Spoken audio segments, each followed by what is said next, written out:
Bismillahirrahmanirrahim. Kita lanjutkan pelajaran untuk durusulullah li ghairin natiqina biha. Kita sampai ke poin yang nomor 8. Tulis mengatakan ta'ammali al-jumala al-atiyata. Renungkan, pikirkan al-jumala, kalimat-kalimat al-atiyata yang ada pada poin berikut ini. Nah, di sini penulis menuliskan beberapa kalimat, yaitu dari nomor 1 sampai dengan nomor 5. Ini untuk poin A. Dan juga penulis menuliskan pada halaman berikutnya, itu pada poin B, nomor 1 sampai nomor 4. Untuk poin A, penulis menjelaskan tentang fi'il kada. Sedangkan untuk berikutnya, penulis menjelaskan tentang yakadu, fi'il yakadu. Baik. Sebelum kita melangkah lebih lanjut pada contoh-contoh berikut ini, kita pelajari dasar dari fi'il kada wa akhwatuha. Tapi pada kesempatan ini, ya, agar mempermudah dan menyingkat waktu, kita cukup mempelajari fi'il kada yakadu. Baik. Kada, fi'il kada adalah fi'lun madin, fi'il madhi, ya'malu amala kana, yang dia berfungsi seperti kana. Yarfa'ul isma, di mana kana ini dia merofakkan isim, wa yansibul khabar, dan menasabkan khabar. Apa maksudnya? Jadi begini. Ketika ada jumlah ismiyah atau kalimat isim yang diawali dengan isim, berarti susunannya adalah paling tidak mubtada dan khobar. Nah, ketika kemasukan kana, ya, kana di depannya, maka dia akan berubah susunannya menjadi kana, kemudian isim, kemudian khobar. Jadi mubtadanya berubah jadi khobar.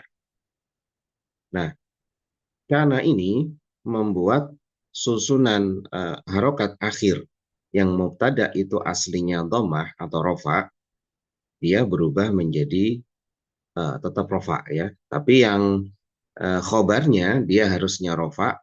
Nah, karena kemasukan fi'il kana, maka dia berubah jadi nasab. Nah, ini mirip dengan kada. Kada ketika masuk dalam jumlah ismiyah, maka mubtada'nya berubah jadi isim dengan tetap rofa i'rabnya. Nah, sedangkan khobarnya itu akan berubah menjadi nasab. Kemudian wa khobaruhu yajibu an yakuna fi'lan. Nah, khobarnya ini wajib sebagai fi'il. Fi'il apa? Mudhari'an, fi'il mudhari'. Jadi kekhasan yang membedakan antara kana dan kada ini adalah kalau kana tidak ada batasan mengenai khobarnya. Tapi kada ini wajib fi'il mudhari'. Ya. Kalau fi'il kadanya bisa fi'il mudhari', bisa fi'il madhi. Tapi khobarnya harus dirubah menjadi fi'il mudhari'. Nah, jadi intinya hal yang perlu kita pahami pada fi'il kada ini, atau yakadu, kalau kada itu fi'il madhi, yakadu itu fi'il mudhari'. Kemudian amalnya. Jadi di sini adalah amil, ya, yang menyebabkan susunan i'rabnya berubah. Kemudian ada ma'mul. Ma'mul itu adalah kalimatnya, yaitu mubtada khobar yang dimasuki oleh kada. Nah, amalnya apa? Amalnya adalah menjadikan isimnya menjadi rofa, dan menjadikan khobar berubah i'rabnya jadi nasab. Itu yang kedua. Terus yang ketiga, yang penting difahami, khobar dari kada wajib fi'il mudhari'. Kemudian apa artinya? Kada min af'alil muqarabah. Ai qaruba an yaqa'al khobar. Jadi kalau misalkan khobarnya adalah jatuh, contohnya yaskutu ya, karena kemasukan kada, maka artinya itu mendekati jatuh, hampir jatuh. Gitu. Sama ini ya, yarka ini adalah khobarnya. Ya yarka, huwa yarka ini khobarnya. Yarka itu ruku. Karena kemasukan yakadu, maka hampir ruku atau mendekati ruku. Nah, itu maksud dari kada ini adalah dari termasuk fiil-fiil muqarabah, yaitu mendekati terjadinya fiil. Contoh, di sini ada contoh, kada atiflu yaskutu. Ya. Ketika tidak kemasukan kada, maka kalimat ini atiflu yaskutu huwa. Ya, atiflu adalah mubtada'nya, yaskutu huwa. Ya, yaskutu ini adalah khobar dari kada. Ya, kemudian ada dari khobar ini bisa dipecah menjadi dua, yaitu fi'il mudhari' yaskutu dan ada dhamir mustatir ya takdiruhu huwa. Nah, yang masuk khobar kada itu sebenarnya adalah dhamir mustatir ini. Makanya di sini bukan yaskutunya yang dinasabkan ya, tapi sebenarnya adalah huwanya yang dinasabkan. Jadi susunannya jadi kada atiflu yaskutu. Yang dinasabkan adalah huwanya yang tidak terlihat. Terus apa artinya?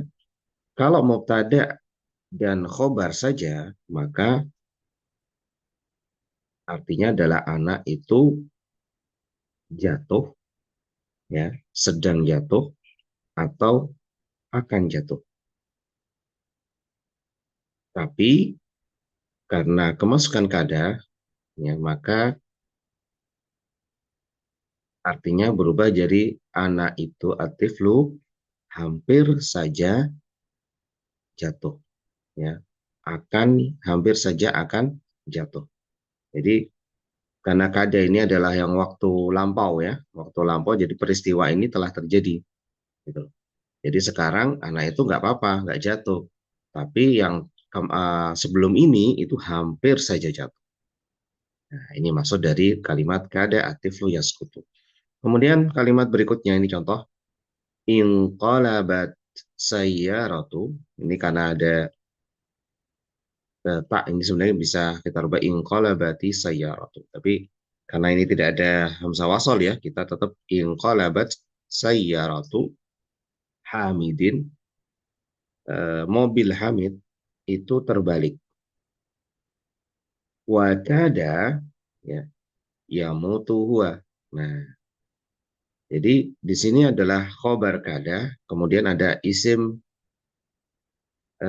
kada, ya ini domir mustatir takdiruhu huwa. Ya, ini adalah fiil kada. Nah, ini kan tidak ada tidak ada isim yang terlihat ya. Jadi beda sama ini. Kalau ini kan isimnya terlihat nih. Kalau ini tidak ada isim. Gitu. Nah, kalau tidak terlihat, maka kalimat ini berubah jadi apa?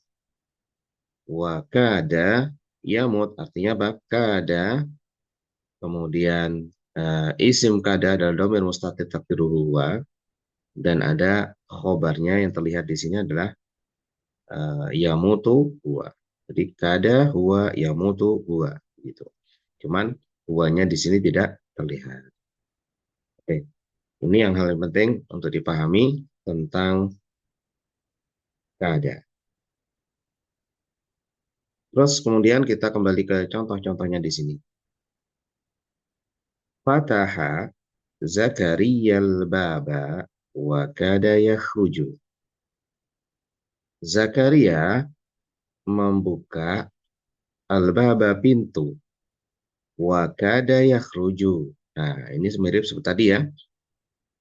Yakhruju ini adalah khobar kada.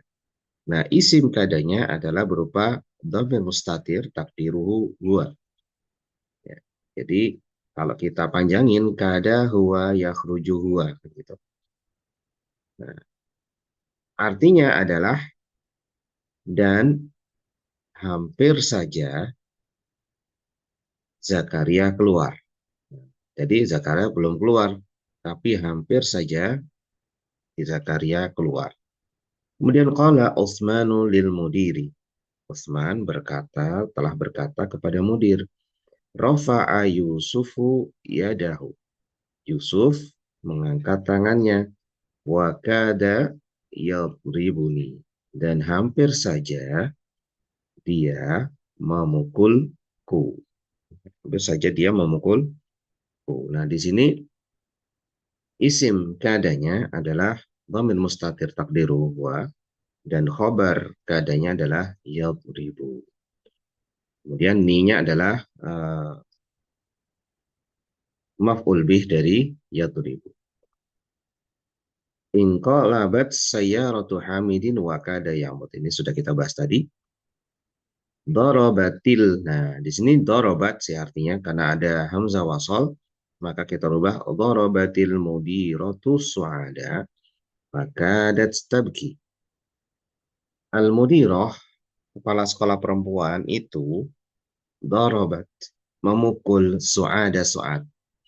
Fakadat dan hampir-hampir kadat dia, yaitu kembali ke su'ad, tabki, menangis. Ya. Di sini isim kadasnya adalah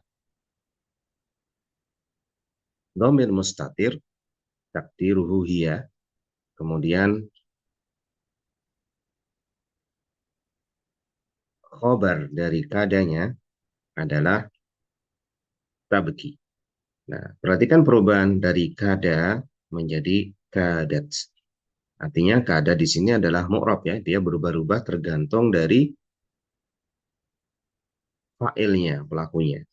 Ya, di sini karena isimnya adalah hiya, maka dia berubah jadi kadat. Baik, kita lanjutkan. Darabat tifli nadharati bil asa wa kada yaksiruha. Anakku memukul kacamataku bil asa dengan sebuah tongkat. Wa kada dan hampir saja ya, gua asonya maaf bukan asonya ya, nadharanya ya bukan. Gua di sini adalah maksudnya anak saya. Yaksiruha, merusak atau mematahkannya. Ha kembali ke nazar. Ya, nazar. Jadi di sini fiilnya adalah kada, fiil kada, kemudian yang artinya hampir, kemudian ada isim, yaitu dhamir mustaqdir takdiruhu huwa, kemudian khobarnya adalah yaksiru, ha di sini adalah maf'ul bihnya. Jadi artinya adalah anakku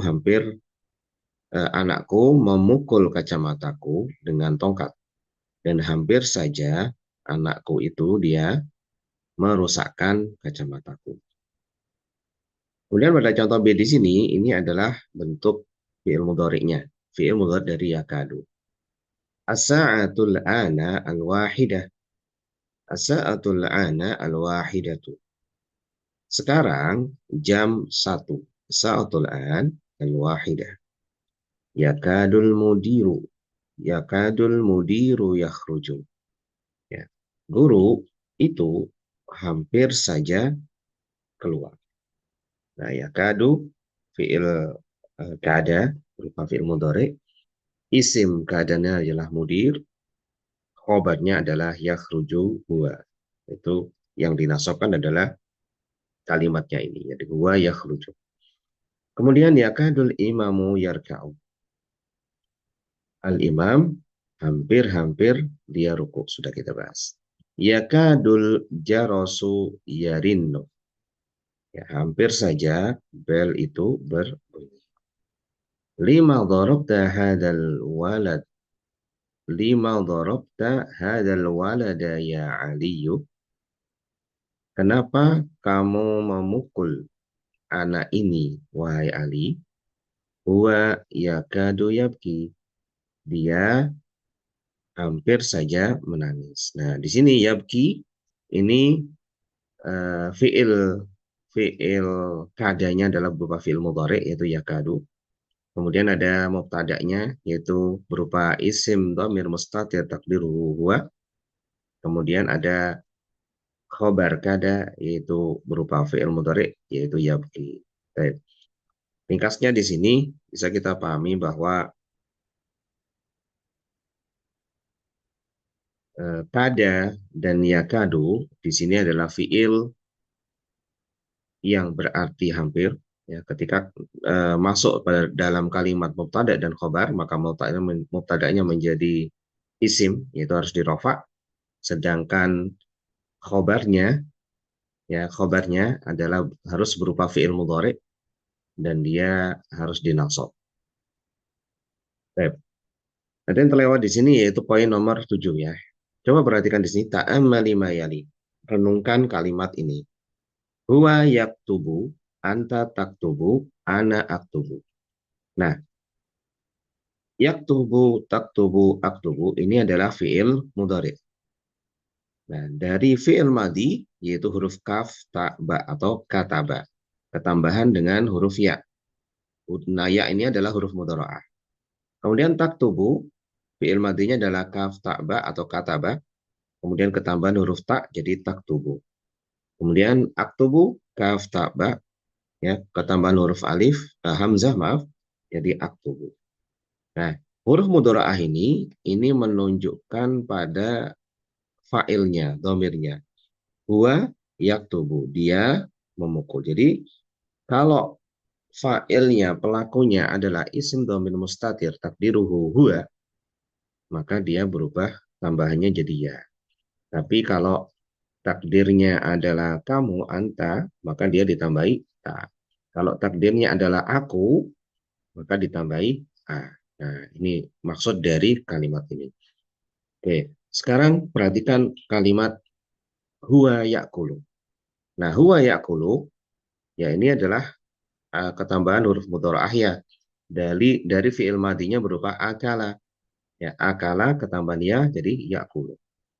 Akala ketambahan ta jadi takulu. Nah, akala ketambahan a karena aktubu ya jadi akulu. Nah, di sini ada catatan.